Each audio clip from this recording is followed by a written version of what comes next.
Good evening, Ron. Thank Hi. you very much for all three for seminars. Wonderful, thank you.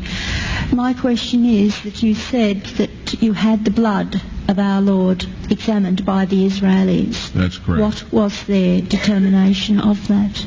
Okay. Now, we won't be able to take second questions. I'm sorry if you're on your second one. Please just step out. I love you, but we're running out of time. Real quickly, okay. Dried blood is dead blood. Everybody knows that, all right? They can test the blood of the pharaohs, the mummies of the pharaohs, all right? There's certain things they can do. They cannot get a chromosome count by any method I'm familiar with, all right? Things keep changing. I don't profess to know everything. However, there's no way I know that you can get a chromosome count out of dead blood. You can get a DNA and some other things, but not a chromosome count, all right? That's done by living white blood cells. Now then, first of all, in this analysis, I took the blood into a laboratory in Israel. I asked one of the people I work with in antiquities, where is a good laboratory that does reliable work?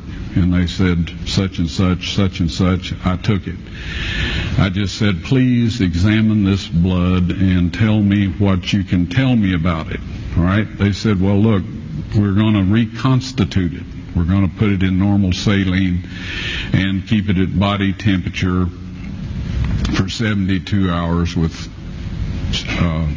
gentle swirling. All right? That's their business. That's great. I said, now I want to be there when you check it out. They said, fine. So I was back.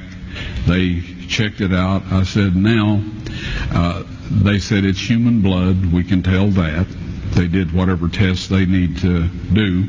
And then I said, take some of the white blood cells and put them in a growth medium and keep them at body temperature for 48 hours. And they said, well, that'll do no good because it's dead blood.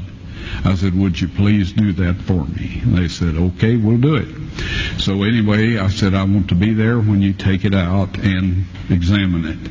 So I was back there. They took it out, examined it under a microscope, and the one technician called the other one over there, and then they called the boss over there, and they were talking Hebrew a mile a minute there for a little bit, and they looked at me and they said, Mr. Wyatt, this human blood only has 24 chromosomes in it. Everybody else has 46. You see, 23 from your mother, 23 from your father, 22 autosomes from your mother, 22 autosomes from your father. You get an X from your mother, you may get an X or a Y from your father, all right? This blood had 23 chromosomes from the mother's side, one Y chromosome only. You see, the child could not have developed if they hadn't had the autosomes from the mother.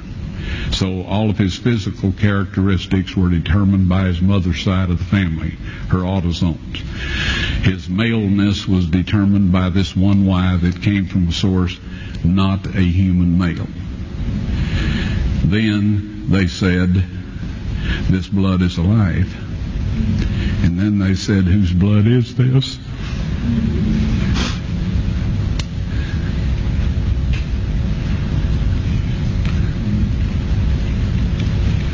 I said, it's the blood of your Messiah.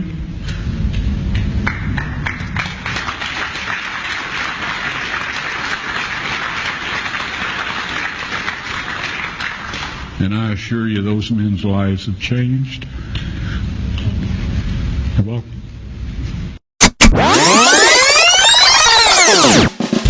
Evangelio Público, todo relacionado con el Evangelio. Sigue, suscríbete y comparte a Evangelio Público en redes sociales. Además, puedes escribir a evangeliopublico@gmail.com. Evangelio Público, todo relacionado con el Evangelio.